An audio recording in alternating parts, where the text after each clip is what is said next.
The Outlander Sport comes with a 2-liter 4-cylinder engine that produces 148 horsepower. A 5-speed manual transmission comes standard, and a continuously variable transmission is optional. The reviewers say the Outlander Sport's engine is weak and noisy compared to some rivals' engines. They write that the Outlander Sport is slow and struggles to accelerate. Test drivers are also unimpressed with the CVT, noting that it aids fuel economy but does not make the best use of the engine's power. On the other hand, they agree that the 2014 Outlander Sport performs well enough for a daily driver, and a few reviewers note that its compact size makes it easy to maneuver in small spaces. Some test drivers do note, though, that it isn't particularly agile when cornering at higher speeds. While auto reviewers say the Outlander Sport's cabin is functional, most agree that the design is unexceptional, and some note that the materials feel cheap. 49.5 cubic feet of cargo space with the rear seats folded, and 21.7 cubic feet with the rear seats in use. While SUVs like the Honda CR-V and Toyota RAV4 offer more room overall, some reviewers say that the Outlander Sport's cargo hold offers a useful amount of space. Some critics say the Outlander Sport's controls are user-friendly and easy to reach. It comes standard with a 4-speaker stereo, Bluetooth, a USB port, and steering wheel mounted audio controls. Optional features include a 7-inch touchscreen with navigation, a 9-speaker stereo system, a rear-view camera, and automatic climate control. I happen to think that the Mitsubishi Outlander Sport is pretty good looking. I put it right up there with the Mazda CX-5 in terms of looks. This is one of my favorite parts, the shark nose, badass looking front end, and they've recently updated it with a little extra chrome, and they've changed a few things around. Hey Sam, come on over here, I want to show you something.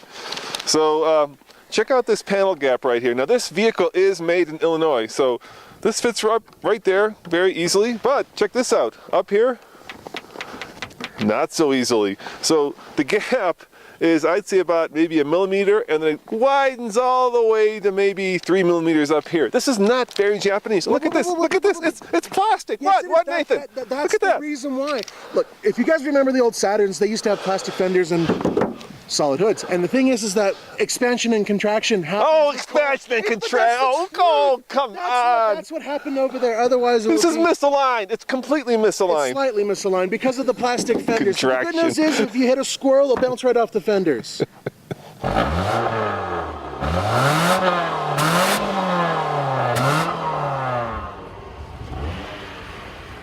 You know what? This thing's got a nice little growl to it. It's not exactly what I'd call fierce, but it's okay. Yeah, I agree with you, Nathan. It sounds smooth. Yeah. Yeah, it's good. Yeah, it's good. Not bad. It's peppy.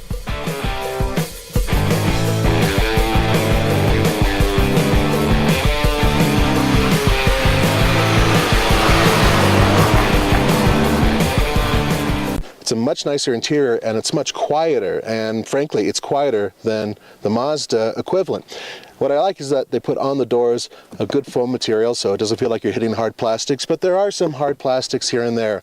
Overall, I think it's a nice looking interior. It's not as classy as some other ones that are out there. Volkswagen seems to come in mind with the Tiguan. Thank you.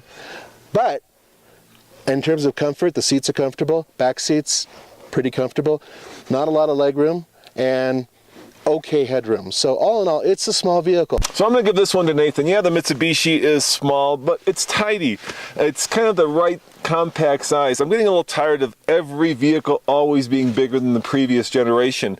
And this one is a nice size if you live in a city where there's not a lot of room for parking. It's also a nice size if you happen to be in the back seat. I'm pretty tall, obviously 6'2", but my head fits. My knees do kind of push into the back of the seat. But I could see myself sitting back here. This is a little bit too upright for my overall comfort, but you know what? For a small, I say urban vehicle, it does very well for the backseat occupants.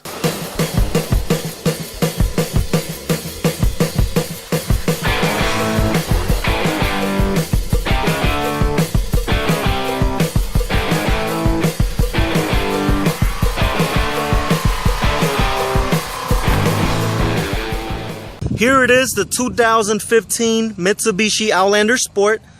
And as you see, one of the changes that they did with the SC trim level is what you have now.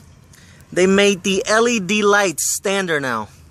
So you have LED running lights, and as part of your actual headlights, plus your fog lights, plus your HID lights, which is your high intensity discharge hand lamps.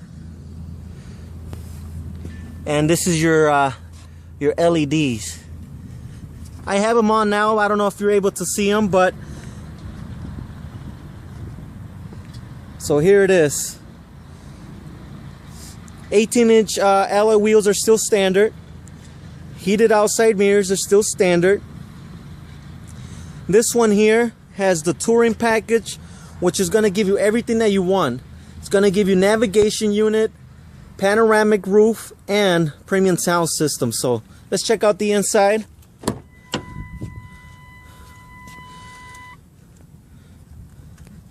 Leather seats, 2015 model. Also is going to add the power driver seat with this premium package, touring package.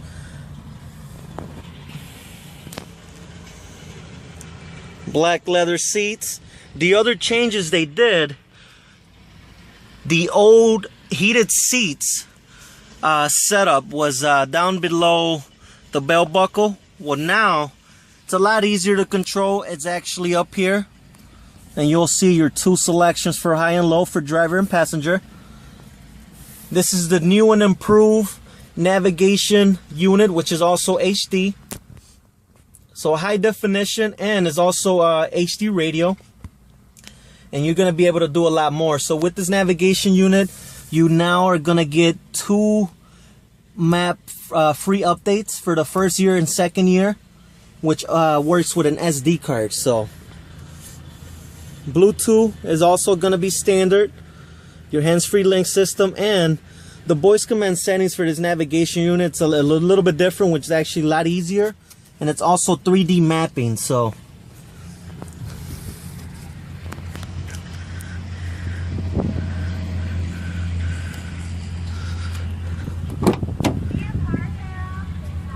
here's your panoramic roof.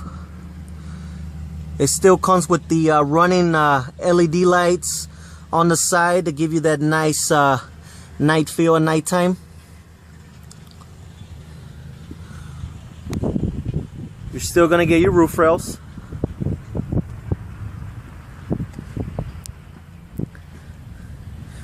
You're also gonna get your backup camera,